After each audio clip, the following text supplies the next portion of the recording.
67 news के इस भाग के प्रायोजक हैं साहिल होंडा। इजी पेपर वर्क और गाड़ी आप। साहिल होंडा में आपका स्वागत है। सागर शहर का सबसे बड़ा 2 व्हीलर मोटर बाइक शोरूम आपकी सेवा में तत्पर। इजी पेपर वर्क और गाड़ी आप। अब आप चलाएं गाड़ी और हम रखेंगे आपकी गाड़ी का ख्याल। हमारे सेंटर हैं सागर, खुरई, बीना, कड़ाकोटा, बंडा, बांदरी, रेहली, गौरझामर, देवरी, राहतगढ़, शाहगढ़, यानी पूरे मध्य प्रदेश में हम आपकी सेवा में तत्पर हैं, क्योंकि हम हैं साहिल होंडा। साहिल होंडा, भगवानगंज, सागर, मध्य प्रदेश। सागर श्री संभाग का प्रथम NABH सुपर स्पेशलिटी हॉस्पिटल, जहां मिलेगी आपको एडवांस्ड मशीनरी, आधुनिक CT scan, digital x-ray, 1.5 tesla MRI machine, 24 घंटे आपातकालीन फार्मेसी सर्विसेज एवं एम्बुलेंस। सागर श्री में संभाग का पहला लेवल 1 ट्रॉमा सेंटर, संभाग का पहला मॉड्यूलर ऑपरेशन थिएटर, संभाग का पहला फिक्स कैथ लैब, आधुनिक शिशु इकाई। सागर श्री मध्य प्रदेश लोक स्वास्थ्य एवं परिवार कल्याण विभाग से अधिकृत एकमात्र हॉस्पिटल।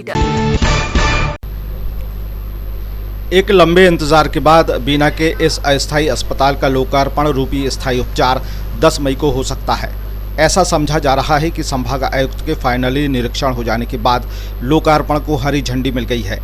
अटकलें हैं कि वर्चुअल थीम पर इस अस्पताल का लोकार्पण होगा।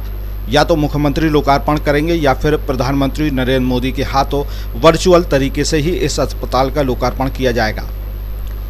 हम यहाँ बता दें कि जिले के अंदर जब कोरोना चरम पर था और मरीज ऑक्सीजन की कमी से जूझ रहे थे, तब प्रदेश सरकार ने केंद्र से वार्तालाप करके बीना रिफाइनरी फैक्ट्री के पास ऑक्सीजन से लबरेज इस अस्थायी अस्पताल के प्लेटफॉर्म को बनवाकर जनता के लिए सौंपने का फैसला लिया था। कोरोना की गति और मरीजों की संख्या के अनुपात को देखते हुए पहले तो 1000 बिस्तरों के अस्थायी अस्पताल का खाका तैयार कर दिया गया था। भौतिक परिस्थितियों को देखते हुए आकलन किया गया और फिर यहां पर 1000 बिस्तरों के अस्थायी अस्पताल बनाए जाने की घोषणा कर दी गई थी। केंद्रीय ऊर्जा मंत्री भी यहां निरीक्षण के लिए आए थे और जनता के बीच यह संदेश दे दिया गया था कि अगर सब कुछ ठीक रहा तो बीना रिफाइनरी के स्टेशन से इतनी ऑक्सीजन पैदा हो सकती है कि प्रदेश में ऑक्सीजन संकट पूरी तरह खत्म ही हो जाएगा। मध्य प्रदेश शासन और बीना रिफाइनरी दोनों मिलकर 200 बेड के हॉस्पिटल तो बनाएंगे, लेकिन आगे चल के 3000 बोतल प्रतिदिन जंबो साइज की लगभग 25 मेट्रिक टन की प्रतिदिन सप्लाई चेन की यहाँ है स्थायी रूप में मध्य प्रदेश की मेडिकल इकोसिस्टम पे, इंडस्ट्रियल इकोसिस्टम पे हम एक नई, इस क्राइसिस ने हमको एक नया सृजन यहाँ करने का मौका दे रहा है। आज उसकी हम लोगों ने निर्णय किया।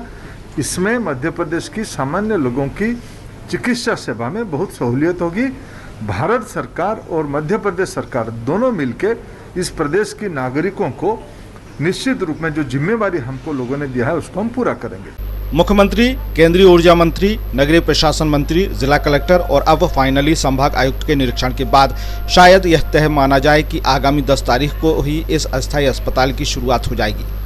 फिलहाल 2 बार लोकार्पण की डेट घोषित हो जाने के बाद अब संभवतः 10 जून को अस्पताल का लोकार्पण होना तय माना जा रहा है। इस अस्थायी अस्पताल के शुरू हो जाने से बहुत हद तक 4 से 5 जिले के मरीजों को इस अस्पताल का फायदा मिल सकता है। सागर सहित विदिशा, रायसेन, ललितपुर जिले के मरीज इस अस्पताल से लाभान्वित हो सकते हैं। यह बात भी निकलकर सामने आई थी कि प्रदेश और प्रदेश के बाहर के बड़े चिकित्सक इस अस्पताल में सेवाओं के लिए आ सकते हैं।